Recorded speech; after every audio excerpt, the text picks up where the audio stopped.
Chers amis, soyez les bienvenus dans ce nouvel épisode d'Ethos Podcast, l'éloquence des leaders. Peut-être que certains d'entre vous connaissent déjà Damien Morin, qui est un entrepreneur, serial entrepreneur comme on dit, et peut-être que vous l'avez déjà entendu dans d'autres podcasts. L'idée ici, ça va être de parler d'éloquence, de prise de parole et de son rapport à la communication. J'ai pas envie de te présenter, je vais te laisser le faire. Comme tous mes invités, ma première question, Damien, et je te remercie d'être là, c'est est-ce que tu peux te raconter sous forme d'histoire? Comment est-ce que tu en es arrivé là? Peut-être même avant l'entrepreneuriat. C'est quoi l'histoire de Damien Morin? Eh ben, écoute, je suis entrepreneur depuis très jeune. J'ai commencé, je dirais autour de mes années, collège, lycée à réparer des ordinateurs dans mon voisinage. C'était la première manière que j'ai trouvé de faire, du business. J'ai gagné un petit peu de sous, et à 18 ans, j'ai lancé une première entreprise qui s'appelait Save My Computer en même temps que mes études. Moi, j'ai fait une école de commerce en bac+5 et puis, très rapidement, ce projet a évolué de Save My Computer à Save My Smartphone, qui est devenu Save, et qui a littéralement explosé dans les années 2014-2015. Fin 2015, j'étais tout juste diplômé de mon école de commerce et j'avais un peu plus de 500 employés dans mon entreprise. À l'époque, je faisais de la réparation de smartphones sur des petits points de vente. On en avait 160 dans 6 pays d'Europe. Et puis, c'est un projet que j'ai revendu un peu à la casse en 2017. Et puis maintenant, je porte un nouveau projet dans la téléphonie. Je fais de la location de smartphones pour les particuliers et pour les professionnels, avec un projet qui s'appelle Mobile Club que je porte maintenant depuis 7 ans. Ok. Damien, moi je t'ai rencontré via la Founders Night. Tu as eu la gentillesse de venir jusqu'à moi pour te faire coacher en prise de parole, pour se préparer à prendre la parole à un événement entrepreneurial. Moi, ce qui me touche chez vous, mes clients, c'est le niveau auquel vous êtes et l'humilité dont vous faites preuve en acceptant de vous faire coacher. Et franchement, c'est la marque de tous les champions des Pokémon légendaires, comme je dis, que j'ai croisés. Euh, Aujourd'hui, c'est quoi ton rapport à la prise de parole? Ça s'était très bien passé, je me souviens. Et est-ce que tu peux me raconter à quel moment tu prends la parole et est-ce que tu te considères comme bon orateur aujourd'hui, Damien? Bah, écoute, bon déjà oui, je trouve ça normal de quand même, continuer à évoluer, même si on se trouve très bon, voilà, faut apprendre à des nouvelles techniques, faut continuer à exercer, faut continuer à apprendre des nouvelles choses. C'est un peu comme si tu disais, voilà, Carlos Alcaraz qui a gagné, Roland-Garros, il va arrêter de se faire coacher, il va arrêter de s'entraîner. C'est pas possible en vrai. Même à du très haut niveau, ce que je considère pas. Même à du très haut niveau, je pense que c'est important de continuer à apprendre des techniques nouvelles et à se challenger, à se remettre en question. Puis en plus, je trouve que la prise de parole, ça évolue. On ne prend pas la parole de la même manière aujourd'hui que dans les années 80. C'est pas du tout le même style, c'est pas le même contenu, c'est pas la même forme. Donc voilà, je pense que c'est particulièrement ce sujet, c'est un sujet sur lequel on doit beaucoup évoluer. Alors, pour revenir un peu à tes différentes questions, Est-ce que tu es je vais bon co orateur, tu voilà, penses? je vais commencer par la dernière. Est-ce que je suis un bon orateur? Je pense que je suis, plutôt un bon orateur. Je pense que parmi, toutes les personnes qui s'expriment, je m'exprime plutôt pas mal. Après j'ai l'habitude aussi. J'ai fait beaucoup de plateaux télé, beaucoup de prises de parole. On m'a demandé souvent de raconter mon histoire, de raconter mon entreprise. C'est quelque chose que je fais, de manière très régulière. Mais je me trouve pas exceptionnel. En même temps, on est souvent très critique quand on se regarde prendre la parole. On voit tout de suite ses défauts, ce qu'on pourrait améliorer. Mais en tout cas, je me trouve plutôt bon, mais j'aimerais bien devenir exceptionnel. Donc j'essaye quand même de me challenger sur ce sujet. Hmm. Et après, c'est quoi le rapport que j'ai avec la prise de parole? Écoute, moi j'estime qu'un entrepreneur aujourd'hui doit prendre la parole. C'est quelqu'un qui doit être quelque part public. Ça doit être un animal public, si je puis dire. Il y a des tonnes et des tonnes d'histoires où il y a un entrepreneur sur des mêmes marchés, il y a un entrepreneur qui prend beaucoup la parole et un autre qui prend moins la parole. Et souvent, on a envie de suivre la personne qui prend la parole. Pour te donner un exemple tout simple, tu vois, l'entreprise Tesla et BYD, qui sont deux constructeurs automobiles, Ouais. donc des constructeurs électriques. Aujourd'hui, c'est des sociétés qui font le même chiffre d'affaires. Ils font autour de 100 milliards de chiffre d'affaires les deux. Il y en a un qui est valorisé 1 trilliard, c'est Tesla évidemment. Et il y en a un autre qui est valorisé grosso modo 200 milliards, c'est-à-dire 5 fois moins. Mm. La différence entre les deux, grosso modo, ils font le même business, ils ont à peu près la même marge opérationnelle, ils ont eu la même croissance, ils ont démarré quasiment en même temps. Mm. Je dirais que la différence entre les deux, c'est que d'un côté, il y a Elon Musk, qui est quelqu'un qui s'exprime énormément, parfois trop, ça peut lui porter préjudice, mais il est davantage reconnu comme un leader de demain que le patron de BYD, et c'est la raison pour laquelle sa boîte est valorisée 5 fois plus, parce qu'on croit beaucoup plus à son histoire, on croit beaucoup plus à son projet long terme, et je pense que ça vient du fait que c'est très bon communicant, un très bon orateur et quelqu'un de très public. Toi, tu as toujours pris la parole ou pas? Genre, quand tu t'es lancé sur Ouais. Save, tu faisais déjà ce build-in public, comme on dit? Ouais. Est-ce que je fais vraiment le build-in public? Je ne sais pas. Parce que pour moi, les entrepreneurs qui font du build-in public, c'est quelque chose d'assez récent. C'est vraiment des entrepreneurs qui vont surcommuniquer et vraiment expliquer chaque étape de leur business, chaque mois, quelque part, donner leur chiffre d'affaires, chaque mois, expliquer leurs décisions, chaque mois, dire combien de personnes ils ont recruté, quel projet ils ont lancé. Ce que je ne fais pas. Je pense pas que. Je ne fais pas partie de cette génération d'entrepreneurs qui s'expriment à travers ses propres réseaux sociaux en continu. Euh, mais sinon, oui, j'ai toujours été assez exposé à des médias, j'ai toujours raconté mon histoire en public. Ça vient beaucoup du format de Save. Quand on a commencé Save, on a démarré avec un accélérateur de start-up qui, lui, était très public, qui s'appelait The Family. Et The Family donnait beaucoup de lumière à ces différents projets. Je pense que c'est une des clés du succès de Save. Mm. On a été très connus, on a levé des fonds auprès de très grosses sociétés d'investissement. Et je pense que ça s'est fait parce que justement, on était assez visible dans l'écosystème. Et The Family nous a donné cette visibilité et c'était leur culture. Donc, j'aurais pu démarrer en effet un business sans rien dire à personne, en secret. Il y a des gens qui sont pas, qui préfèrent construire des boîtes énormes sans parler à personne, surtout d'éviter les médias. C'était pas la culture de The Family et du coup, c'est pas la culture dans laquelle je me suis engagé non plus. Donc toi, tu t'es lancé dans cette communication, notamment pour, du coup, je comprends, lever des fonds. Ouais. Est-ce que tu te souviens de une prise de parole, tu vois, un moment où vraiment tu as transformé une opportunité grâce à cette parole que tu as prise? Ah oui, évidemment, ça y est, ça me revient. Euh, donc nous, on a vécu une restructuration chez Save. On a eu une croissance démesurée lors de l'année 2015. On a démarré l'année à 25 collaborateurs, on a fini l'année à plus de 500. Au début de l'année 2015, on avait 6 points de vente, à la fin près de 150. Donc vraiment une explosion en termes de croissance, de chiffre d'affaires, nombre d'employés, nombre de magasins ouverts. Et on a consommé énormément de cash, on a beaucoup investi pendant cette période. Et on a investi à une telle vitesse qu'on n'a pas trouvé de la rentabilité sur tous nos magasins. Donc en 2016, on a dû restructurer l'entreprise. Et on est allé devant le tribunal pour ça. On a posé une déclaration de cessation de paiement et on a obtenu le redressement judiciaire. Il faut savoir que c'est quelque chose qui doit s'obtenir, le redressement judiciaire. Sinon, c'est une liquidation judiciaire. C'est plus du tout c'est pas du tout la même chose. Et du coup, m'attends, je me rappelle, j'ai T'as perdu quel le âge, fil. t'as quel âge à ce moment-là, quand tu gères Là, à ce moment-là, ce redressement judiciaire? en 2015, j'ai 25 ans. En 2016, Ok. du coup, milieu de l'année 2016, j'ai encore 25 ans. Donc, Ok, donc vous êtes quand même en train d'écouter un gars qui gère un redressement judiciaire à 25 ans hein, et pour 500 employés. Ma question, c'était ça à y quel est, moment la parole a tout changé dans exactement. cette opération? Eh bien, à ce moment-là, j'étais très visible dans l'écosystème et je me suis beaucoup posé la question de comment est-ce que j'allais le communiquer, ce redressement judiciaire, qui est forcément quelque chose de négatif. C'est une crise de cash, c'est une restructuration. Ça a impliqué qu'on fasse une fermeture d'à peu près 80 magasins. On a licencié 250 personnes. Mais j'ai été assez présent dans les médias en fait sur la phase 2015, début de l'année 2016.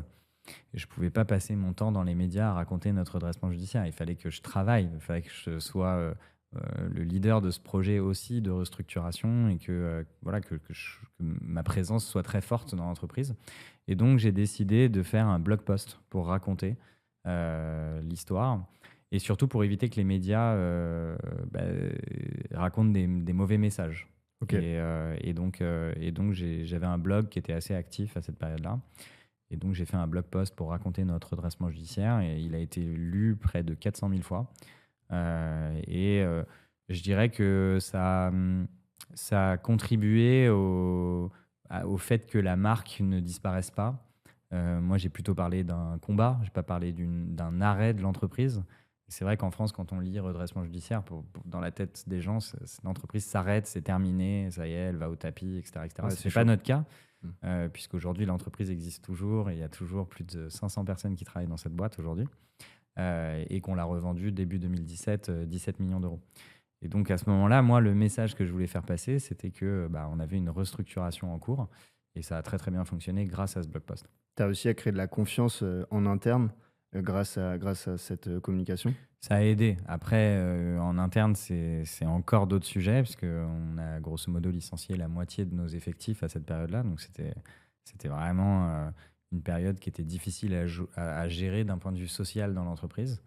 D'autant que, tu sais, quand tu as un redressement judiciaire, il y a des licenciements qui se font sous forme de PSE, plan social économique. Et contre toute attente, c'est tellement avantageux pour les employés d'être licenciés dans ces conditions-là, que tu as beaucoup de tes employés en fait, qui ne veulent pas faire partie de la restructuration, qui ne veulent pas faire partie de la nouvelle aventure, mais qui veulent absolument être licenciés. Donc en fait, ça Pour crée prendre la rupture co et partir. Exactement, ça crée des enjeux particuliers. Est-ce que tu as le souvenir à l'inverse d'une situation où ça s'est mal passé? Une prise de parole. Ouais, une prise de parole, je sais pas, dans un salon, dans un média où t'étais pas assez préparé, t'étais pas dans le bon mood, t'avais pas réfléchi, tu t'es pas mis à la place des gens en face de toi et en sortant, tu te dis, ouais, là, j'ai fait une connerie. Ou j'ai pas pris de plaisir, quoi. Tu l'as celle-là ou pas? Ça m'arrive de ne pas prendre de plaisir, Ouais. particulièrement dans les prises de parole stressantes. Après, j'aime me challenger, donc quand je repense à ces exercices, c'était quand même sympa. Par exemple, en 2014, j'ai fait une prise de parole pour le patron de la BPI. À l'époque, c'était pas très start-up en 2014. L'événement de la BPI qui s'appelait Big, c'était plutôt des patrons du CAC 40. Je suis passé d'ailleurs entre Sébastien Bazin, qui était le patron d'Accor, et Michel-Édouard Leclerc, tu vois, chez Leclerc. Il y avait 40 000 personnes dans la salle, c'était à Bercy. Voilà. Ok. Là, honnêtement, j'ai pas pris de plaisir, pour être honnête avec toi. Quel dommage. C'est dommage en vrai. C'est dommage, mais Imagine le kiff que t'aurais dû j'étais prendre. terrorisé. C'était très institutionnel, tu vois, dans l'approche. Alors que moi, Ouais. en 2014, j'avais 23 ans. Tu vois, moi, ce que j'aimais, c'était les prises de parole en mode petit jeune, tu vois, avec un langage presque châtié, tu vois. Mais business, mais presque châtié pour voilà, créer de l'empathie avec le personnage que j'étais à l'époque, qui était un petit jeune qui gérait une entreprise d'une certaine taille. Mais j'ai pas voilà, de prise de parole très marquante où j'ai vraiment vécu quelque chose de difficile. Ok.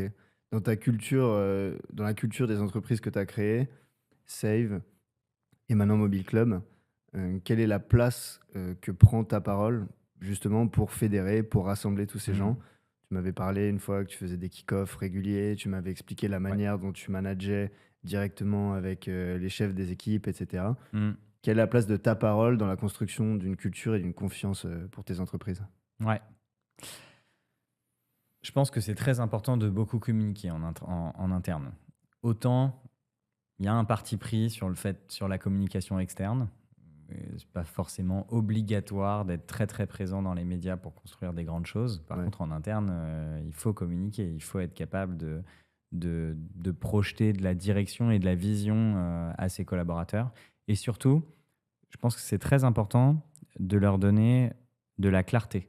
Je pense qu'il n'y a rien de plus compliqué pour des collaborateurs que de ne pas être très très clair sur la vision et la direction de la boîte. Et donc, en tant que leader, en tant que patron, en tant que CEO, il faut souvent prendre la parole pour répéter cette vision, répondre aux questions, savoir les projeter dans une aventure, en fait. C'est comme ça qu'on arrive à retirer le meilleur de nos collaborateurs. Ils ne sont pas là pour pointer, tu vois, du matin au soir. Ils sont vraiment là pour participer à un projet. Ouais, c'est donner du sens. Je pense même la Exactement. génération Z qui arrive, s'ils n'ont pas un chef ou un leader inspirant qui donne du sens à leurs actions, ils se barrent au bout de 2 ans. Toi, c'est quoi les moments que tu as un peu institutionnalisés pour prendre la parole et pour expliquer ta vision et donner de la clarté et de la confiance à Ouais. tes équipes? Il y a des moments clés dans l'année. D'abord, nous, on fait un séminaire annuel qui est une fois par an où on réunit physiquement la totalité des équipes parce qu'on a quelques personnes qui travaillent remote et qui ne sont pas en région parisienne. Donc ça, c'est un séminaire qui dure 3 jours. Là, à ce moment-là, en effet, je passe beaucoup de temps avec eux et je fais un talk qui est assez long, qui présente un peu les avancées de cette année, ce qu'on va faire l'année prochaine, où est-ce qu'on sera dans les 5 prochaines années. Vraiment, je les projette dans cet exercice. Ça, c'est un moment un peu clé. Après, on a d'autres moments d'équipe tous les trimestres sur lesquels je suis assez présent. Mais on communique beaucoup plus souvent dans l'entreprise, notamment, je pense que ce dont à quoi tu faisais allusion. Tous les lundis matins, on C'est a ça. un truc qui s'appelle le All-Hands, qui dure entre 10 et 15 minutes. C'est pas forcément que moi qui m'exprime sur ce All-Hands, mais généralement, je dis toujours un petit mot. Où là, du coup, vraiment, on a une prise de parole pour toute l'entreprise, tous les lundis matins, pour commencer la semaine. Et là, on va partager des choses qui sont plus micro, si je puis dire. C'est-à-dire qu'on ne va pas parler de la vision long terme et d'où est-ce qu'on sera dans 5 ans tous les lundis matins, mais on leur parle de chaque projet, des réalisations de la semaine, des nouvelles embauches, des arrivées, des départs de l'équipe, et on essaye de raccrocher toutes ces décisions avec la vision long terme. En interne, du coup, tu viens de démontrer que c'était super important pour les leaders de prendre la parole et de montrer la vision. En externe, par contre, tu dis que c'est plus périlleux et que c'est pas obligatoire. J'aime bien déjà que tu précises ça. Mm. C'est pas parce qu'on est chef d'entreprise qu'on est obligé de prendre la parole et si on n'a rien à dire, on a parfaitement le droit de se taire. Est-ce que du coup, c'est une opportunité ou est-ce que c'est un danger de prendre la parole en externe? Et là, j'entends communication orale, mais aussi communication écrite sur LinkedIn, etc. Qu'est-ce que tu penses de ça? Oui, forcément, ça peut être un danger. Ça dépend de ce que tu racontes. J'ai envie de te dire, et toute prise de parole peut être un risque, mais bon, la plupart du temps, tu vas avoir une prise de parole qui va quand même servir ton objectif. Donc, que ce soit trouver des clients, trouver des investisseurs, exprimer ta vision pour donner confiance à des partenaires, etc., etc. Donc logiquement, ça ne devrait pas être quelque chose de préjudiciable, mais tu as raison de le préciser. En effet, ça peut exister. Mais pourquoi on les entend jamais, par exemple, les patrons du CAC 40? À part Xavier Niel qui va un peu partout, les autres, ils sont complètement invisibles. On a vu Sébastien Bazin il n'y a pas longtemps dans Génération Do It Yourself, mais sinon, ils sont inexistants, les gars, ils veulent pas prendre la parole. Comment ça se fait, à ton avis? Je suis pas totalement d'accord avec toi. Tu les entends? Ouais, bien sûr, ouais. C'est juste que tu vois, tu me parlais de Génération Do It Yourself, qui est un format podcast. Je suis pas sûr que ce soit un format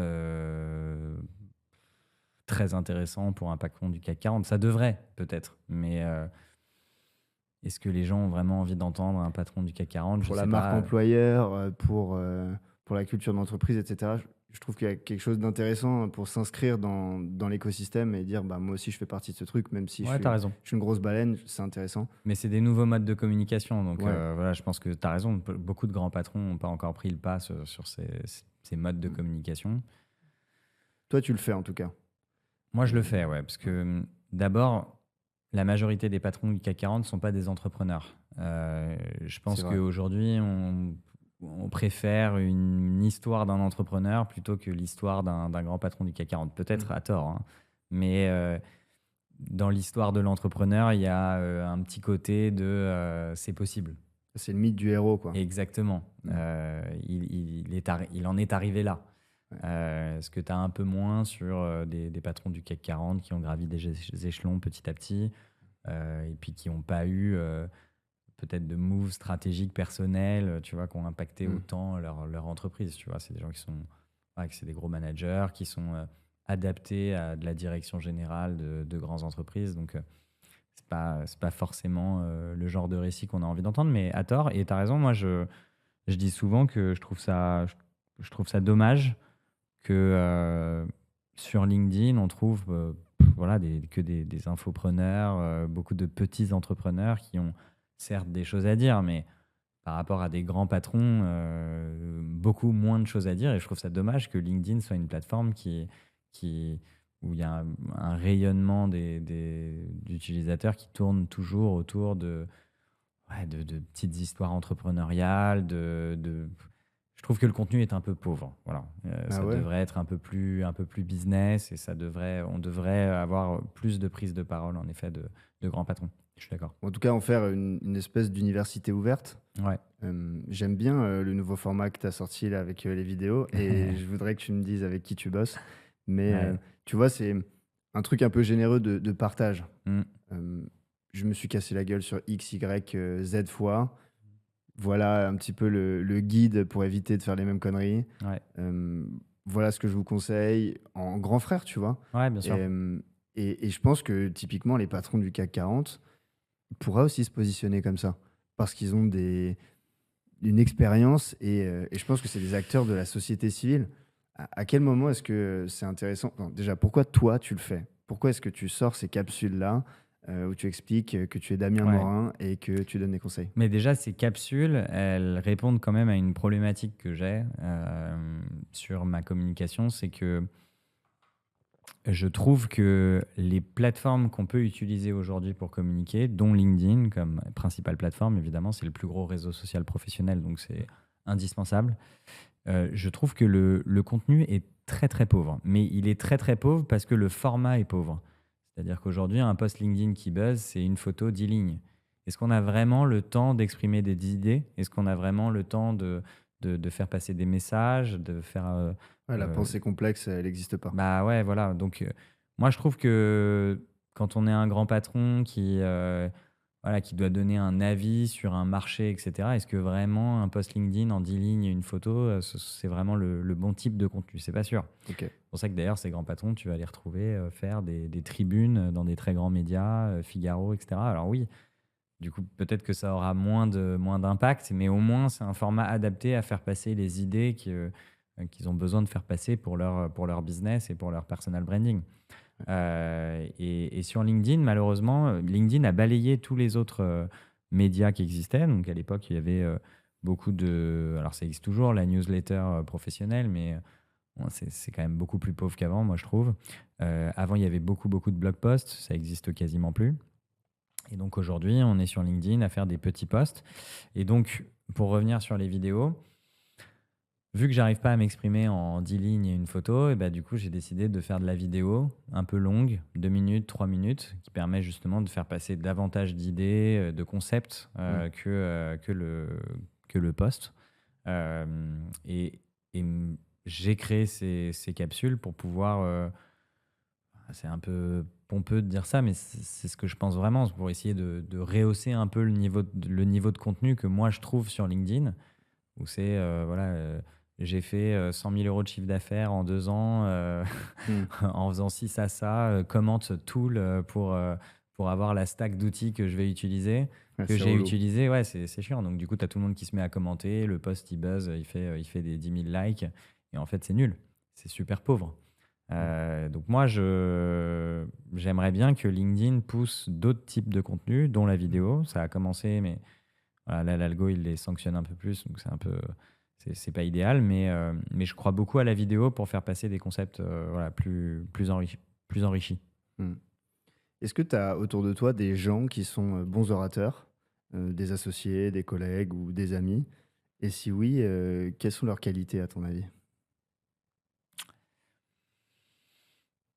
Alors, ouais, j'en ai plein, évidemment, que je peux citer. Ou même certains que tu connais pas, juste que tu vois dans les médias et Ouais, tu te bien dis, sûr. ok, Ouais. lui il est chaud. Ou Ouais. elle, j'aime beaucoup. On va dire que sur les dernières années, ça date un peu, mais moi, j'ai eu un entrepreneur que j'ai vraiment trouvé incroyable en prise de parole. C'est Hugo Mercier. C'était le fondateur de Dream, tu sais, les casques qui t'aidaient à mesurer ton sommeil et à mieux D'accord. dormir. Je sais pas si tu te rappelles Ça de me ce parle pas du projet. tout. Ouais, c'est un projet dans les années, un peu à l'époque de Save d'ailleurs, 2015, 2016, 2017. Franchement, il était très, très, très bon orateur. Euh, je dirais qu'il y a deux choses qui m'ont toujours frappé chez lui. La première, c'est que c'est quelqu'un de très technique. En fait, je pense que ce qui est important en tant qu'orateur, assez vite, c'est d'être capable de montrer de la crédibilité. Et pour montrer de la crédibilité, il faut quand même prouver, parfois ça se passe en quelques phrases, il faut quand même prouver qu'on est solide sur notre secteur, sur notre sujet, que ce soit techniquement, que ce soit dans l'information qu'on a, le niveau de détail auquel on est exposé en tant que CEO sur ce marché en particulier. Typiquement, par exemple, le CEO de Finari, souvent, il reprend des données de ses utilisateurs. Il y a tellement d'utilisateurs maintenant, il a des données incroyables. Voilà, moi, je sais que je peux vous dire que parmi nos utilisateurs, on a 25% qui sont détenteurs de crypto. Voilà, des choses comme ça. Mm. Et donc, tout de suite, il y a de l'autorité Tu te qui souviens comment permet ça d'être... s'appelle ça ou pas? Je sais pas si on en avait parlé. Il y a le triangle de la rhétorique. Non, je me Logos, rappelle plus. pathos, ethos. Ça te parle pas? Si, enfin, je me rappelle qu'on en avait parlé, mais je pourrais Bah, pas le l'autorité comme ça, citer. tu vois, les faits, les preuves, les chiffres, c'est du logos. C'est ce qui va parler à la tête des gens. C'est ce qui fait que les gens en face se disent ah ouais, lui, c'est pas un clown. C'est sérieux, Ouais, c'est crédible. Et donc, du coup, il utilise bien ça pour ancrer une autorité. C'est important dans tous les pitchs. Là, je m'adresse aux auditeurs du podcast. Quand vous voulez prendre la parole, il ne faut pas juste émouvoir et raconter des histoires. Il y a une importance à créer une autorité par le logos, ça s'appelle, des arguments logiques. Donc lui, tu trouves qu'il le fait bien. Toi, ce qui ouais, te très touche, fort. du coup, c'est la technicité de la prise de parole des Ouais. gens. Et puis après, la forme. Le débit de parole, les pauses, le regard, la gestuelle, la posture. Enfin, vraiment, tout était parfait. Bon, après, il en a vraiment fait beaucoup. Tu vois, il fait partie des premiers entrepreneurs qui avaient un produit très consumer. En plus, le sommeil, c'est un sujet qui parle à tout le monde. Donc, il a fait des plateaux télé, mais il allait bien au-delà des BFM, etc. Il faisait des plateaux comme Mon Petit Journal ou des choses comme ça pour venir parler du sommeil. Donc, franchement, je l'ai trouvé très, très fort. Tu vois, tu me demandes c'est quoi autour de moi l'entrepreneur qui m'a le plus épaté en prise de parole, je dirais que c'est lui. Ok. Est-ce que tu penses que c'est inné? Est-ce qu'il y a des Lionel Messi, des Pelé, etc. Ou est-ce qu'il y a des gens qui bossent et qui arrivent à avoir des très bons niveaux, à ton avis? Ah, je dirais que c'est de l'inné et de l'acquis, évidemment. Bien sûr que tu peux t'entraîner à devenir meilleur, mais je pense qu'il y a des gens qui sont naturellement bons pour la prise de parole, qui sont naturellement à l'aise, en fait, à s'exprimer devant une assemblée. Ça, déjà, la timidité, je trouve que c'est quelque chose de très variable, en fait, selon les différentes personnes. Donc, oui, je pense qu'il y a de l'inné et de l'acquis.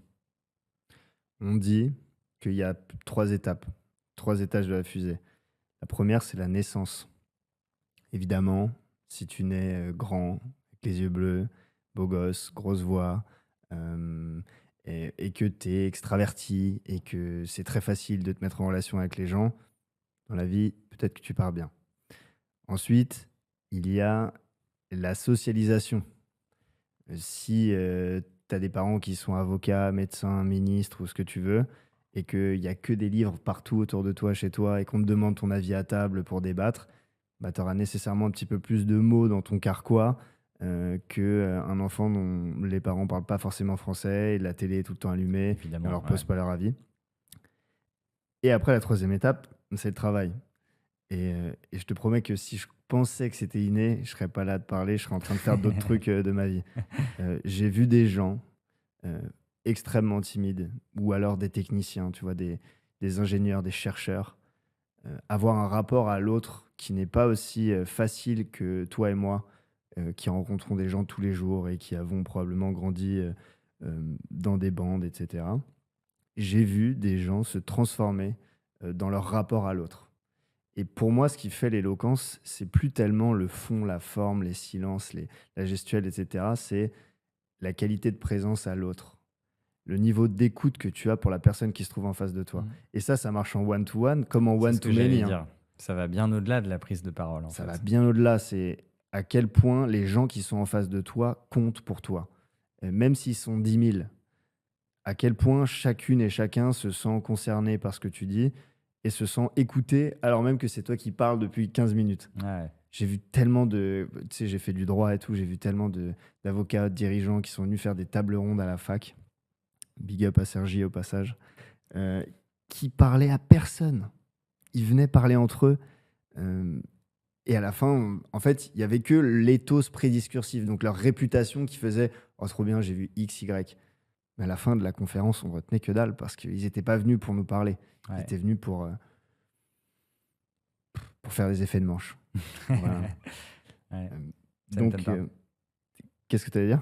Non, ça m'étonne pas que tu aies vu des personnes partir de rien et qui sont devenus des très, très bons orateurs. Franchement, Le j'ai vu des travail, paye. transformations, assez folles. Moi, je voulais te parler de la manière dont tu manages. Je pense qu'il y a des gens, qui écoutent ce podcast, que c'est probablement beaucoup de gens qui se lancent ou qui sont avocats et cetera, mais qui un jour, je vous le souhaite à tous, deviendront, managers. Et tu m'avais parlé de la manière dont tu organisais les réunions, les reportings, chez Save et j'imagine que tu le fais encore chez Mobile Club. Comment est-ce que tu gères cette transmission d'informations efficace dans tes entreprises, Ouais. considérant que tu n'as pas forcément du temps à allouer à chacun, pendant des heures? Bah si, c'est important d'allouer quand même du temps à chacun. Il faut que d'ailleurs, c'est très important de créer des moments privilégiés.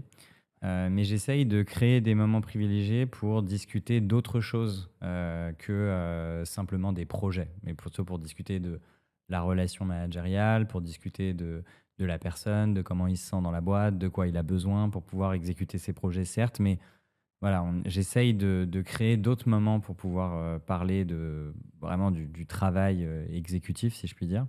Je pense que ce qui t'a marqué, c'est que, mes collaborateurs, je les mets ensemble. Mmh. On a une unique réunion de travail hebdomadaire, qui est un COMEX, tout ce qu'il y a de plus classique d'ailleurs. Sauf que le COMEX, régulièrement dans les grandes entreprises, c'est une grosse réunion de gros managers, avec beaucoup de reporting, qui se déroule, heu, voilà, tous les mois généralement. Moi, je crée une réunion toutes les semaines qui est, l'unique réunion de travail entre managers, et on met tous les projets en commun autour de la table et du coup, ils discutent entre eux. Moi, je donne des objectifs pour que chacun puisse avoir, de la clarté dans, ce qu'il a à accomplir. Mais une fois qu'on a les objectifs et la direction, après, c'est eux qui mettent leur travail en commun et qui prennent des décisions ensemble. Quand on a des problèmes comme ça, on les met au milieu de la table comme ça avec tous les directeurs et puis chacun, doit apporter, des solutions pour pouvoir craquer les problèmes. C'est Donc toi, comme ça tu qu'on fait. crées juste les conditions pour que la parole circule et que Exactement, les solutions, émergent. exactement. Tu m'avais aussi parlé du fait que ton job, c'était de soutenir, l'exécution des to-do list de tes managers. Tu m'avais dit: Ah oui. «Moi, le jeudi, je les appelle ou le mercredi, je sais plus et je leur disais: "OK, vous en êtes où les gars? Comment je peux vous aider?"» Ouais. Tu le fais encore ça? Ouais, bien sûr, puis je vais même un peu plus loin, je leur demande, un email en fin de semaine, qui répond justement un peu à leur to do de la semaine. D'ailleurs, ils doivent l'écrire, donc d'ailleurs, c'est pas forcément une partie que je lis énormément. Donc à la semaine, ils doivent avoir leur to do et les done, donc qui sont vraiment les projets qui ont été exécutés cette semaine. D'abord, je trouve que c'est une excellente mécanique intellectuelle que de voir en fin de semaine faire le point sur sa semaine. Quelles sont les tâches que j'ai exécutées cette semaine et quelles sont toutes les tâches que j'ai à faire la semaine prochaine. Permet de faire le point et de partir en week-end sereinement et de redémarrer le lundi, avec déjà tout de suite les tâches que tu as à accomplir et d'ailleurs que tu as envoyées à ton manager. Donc, tu les as envoyées quelque part, Tu t'es engagé à le faire, quoi. tu t'es un peu engagé à le faire, Mmh. exactement. Et ensuite, il y a deux rubriques qui est success, failures. Success, quels sont les éléments qui se sont bien passés cette semaine et failures, quels sont les éléments qui se sont mal passés cette semaine. Et en effet, moi, en tant que manager, j'estime que ma to-do, c'est les failures de toute mon équipe. Dedans, tu vas avoir par exemple des problèmes de moyens, des problèmes de personnes, des problèmes perso d'ailleurs. J'ai un problème avec mon déménagement, ça me stresse. Je sens que je vais pas pouvoir avoir mon nouvel appart. Voilà, je me sens mal dans cette situation. Bon, bah voilà, le travail du manager, c'est parfois d'accompagner son employé, de savoir adapter ses conditions pour que tout se passe bien et qu'ils se sentent à côté et qu'ils se sentent rassurés dans cette étape de vie même. Mmh. Tu vois. Ça m'amène sur une autre question. Moi, j'ai toujours senti, depuis le jour où je t'ai rencontré, une grande exigence. J'ai l'impression que tu es un gars très exigeant avec les gens qui travaillent avec toi. Mm. Quand en l'espèce, moi, un moment. Euh, donc il y a cette exigence-là. Et en même temps, je trouve qu'il y a une grande bienveillance, une envie de prendre soin de l'autre. Souvent, dans la culture managériale, tu vois, traditionnelle, c'est ou l'un ou l'autre. Tu as des managers performants et des managers qui sont vraiment dans le care. Comment tu fais pour mélanger ça? D'abord, je ne sais pas si je le fais parfaitement bien. C'est un challenge de tous les jours. Parfois, d'ailleurs, cette exigence que c'est vrai, je pense que je suis assez exigeant dans le boulot. Tu as raison. Euh, et je pense que je suis aussi bienveillant. Tu as raison aussi. J'ai l'impression que la bienveillance, elle vient après. Euh, non, non, je dirais qu'elle vient dès le premier jour. Ok. D'ailleurs, j'essaye au maximum même dans le process de recrutement des collaborateurs, de savoir exprimer cette bienveillance. J'essaye de créer de la proximité, je propose de tutoyer tout de suite. Voilà, j'essaye d'être care dès le premier jour pour amener les employés, mes collaborateurs, dans un cocon rassurant en fait. Personne ne fait des grandes choses en étant angoissé. On fait des grandes choses en étant rassuré au quotidien. C'est comme ça d'ailleurs qu'on arrive à construire sa confiance en soi.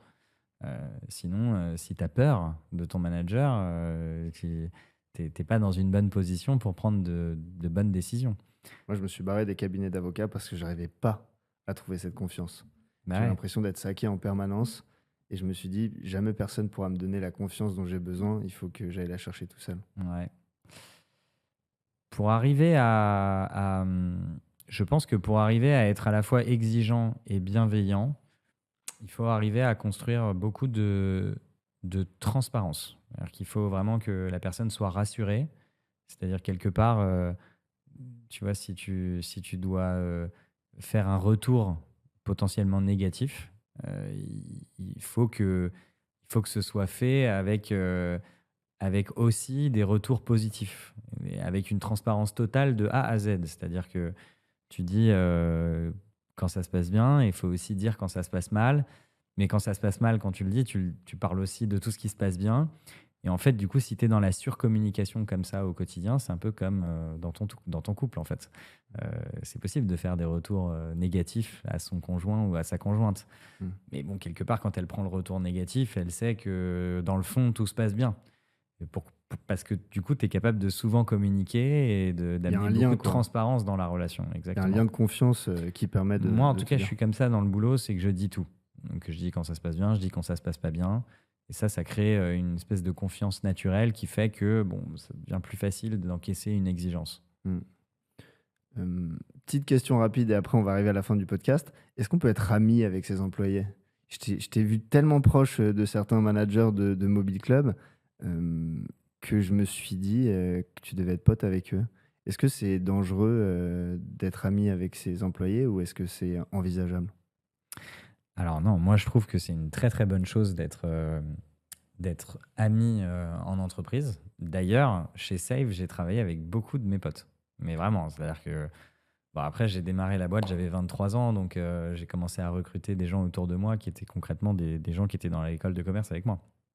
Et puis j'avais même pendant 2 ans mon meilleur ami, Hugo, qui est mon meilleur ami depuis que j'ai 3 ans, qui travaillait en tant que directeur marketing, et donc qui était vraiment en N-1 en fait. Et moi, je pense que moi, je conseille de travailler avec ses amis pour plein de raisons. La première, c'est que quelque part, si c'est vos amis et si c'est votre ami et qu'il a des très bonnes qualités professionnelles, ça peut que bien se passer pour l'entreprise. Après, dans votre relation à tous les deux, je pense qu'il faut avoir 2, 3 garde-fous. Il faut continuer à se voir en tant qu'amis. Il faut avoir beaucoup, beaucoup de transparence, beaucoup, beaucoup d'empathie. Mais quelque part, si c'est votre ami, il comprendra chaque étape. Et donc, je pense que. Mais par contre, je pense que on travaille mieux avec les gens dont on est très proche parce qu'on les Mm. connaît, parce qu'on arrive à construire de l'empathie, parce qu'on sait tout de suite à quoi s'en tenir. Et puis, quelque part, tu as toujours plus envie de te donner pour ton pote que de te donner pour un patron qui va potentiellement plus l'être dans 3 ans ou dans 4 ans. Mm. Donc, je trouve que l'appartenance à un projet, à une aventure, est beaucoup, beaucoup plus forte avec tes amis qu'avec des gens qui ne sont pas tes amis. Mm. Donc moi, je conseille d'ailleurs aux managers, aux entrepreneurs, d'avoir une relation proche avec ses employés pour presque mentir sur une amitié fictive, tu vois, parce que si tu arrives à créer énormément de proximité, même si voilà, tu vas peut-être pas rester ami avec eux pendant 10 ans, mais sur le moment, le fait de construire une relation personnelle forte, intuitive personnelle forte, Mm. je pense que ça crée des gens qui ont envie de se donner pour le projet et se donner pour l'aventure. Donc moi, je pense que c'est très important. Donc le futur du leadership, pour ceux qui veulent recruter les meilleurs talents, garder, retenir ces meilleurs talents et créer de la performance, ça mêle de la bonne communication, ça mêle de la confiance, de la relation avec les employés. Voilà, créer ces conditions-là. Damien, on arrive à la fin de ce podcast. Est-ce que tu as quelque chose qu'on aurait oublié dans ce podcast que tu aurais envie de partager? Moi, j'appelle ça une carte blanche. Ah, c'est ça qui avait marqué carte blanche. Ouais, une carte blanche. L'idée, c'est, Ah mince, tu je me vois, suis pas préparé. dans ton perso un peu de grand frère, est-ce qu'il y a un truc que tu pourrais transmettre aux gens qui écoutent ce podcast, que ce soit sur la parole, sur l'entrepreneuriat, sur la résilience, sur ce que tu veux? Moi, je pense qu'en entreprise, pour que ça marche, il faut être généreux. Faut savoir bien payer les gens. Si on veut les projeter dans une aventure, quelque part, il faut leur donner de l'equity pour qu'ils aient la sensation que ce soit aussi leur projet, leur donner des actions. Si l'entreprise explose et que quelque part l'entrepreneur devient milliardaire, il faut qu'il ait partagé ça. Sinon, ça ne marche pas, d'ailleurs. Et je trouve que la communication, c'est un acte de générosité. Tu vois, être capable de bien décrire les projets, ta personne, ton mode de fonctionnement, ton mode de communication, ton week-end, ton univers familial, ton univers amical. En fait, la communication, c'est un échange dans lequel il faut donner et recevoir. Et ça, c'est une forme de générosité en entreprise très forte qui permettent d'accomplir des grandes choses. Je pense que la communication, c'est le premier endroit où on peut être généreux. Et il faut l'utiliser. Je suis 100% d'accord avec toi, j'adore. T'attendais une réaction, mais juste, je suis fan. C'est l'échange, la relation, prendre soin de l'autre, se mettre à sa place, vulgariser sa pensée complexe. C'est pas évident pour tout le monde. Tout le monde ne pense pas comme vous. Je suis complètement aligné avec toi, Damien. Qu'est-ce qu'on peut te souhaiter pour la suite? Bah écoute, beaucoup de succès. Moi, écoute, ça fait maintenant 7 ans, Mobile Club, donc on avance tous les jours. Parfois, on fait des erreurs, mais parfois, on gagne. En tout cas, la boîte est très solide. Je prends beaucoup de plaisir déjà avec l'ensemble de mes collaborateurs. Je trouve que je fais un métier qui est très technique, qui est très agréable au quotidien par rapport à quand j'avais des magasins un peu partout en France. Là, on a tous nos collaborateurs dans nos bureaux à Paris, dans le 8e. Donc franchement, c'est très agréable. Et écoute, aujourd'hui, on fait un peu plus de 15 millions d'euros de revenus locatifs annuels. Donc on a quand même passé des étapes importantes dans la vie d'une boîte. Et on est en train de faire une transition du monde un peu start-up, venture, vers un monde d'entreprise plus établi, beaucoup plus rentable, qui est le private equity. Et d'ailleurs, cette année, ça va être notre première année rentable. Donc, écoute, tout se passe bien. Qu'est-ce que tu peux me souhaiter? Bah, écoute, de continuer à grossir et d'opérer cette entreprise. Ouais, je te souhaite plaisir, succès et santé. Continue de t'éclater. Merci beaucoup d'être Trop venu sur ce podcast. Merci Samuel. Chers auditeurs, un grand merci pour votre écoute. Si le podcast vous a plu, n'hésitez pas à nous écrire pour nous le dire et pour nous donner vos suggestions pour les prochains invités. Si l'éloquence est un défi que vous voulez relever, je vous invite à visiter notre page internet ethosentreprise.com et à nous suivre sur les réseaux sociaux LinkedIn et Instagram. Vous y trouverez des conseils réguliers publiés par notre équipe d'experts. L'ensemble du cabinet Ethos et moi-même, nous tenons à votre disposition et vous encourageons vivement à relever le défi de l'oralité. Et n'oubliez pas, sans plaisir, pas d'excellence. Go Ethos!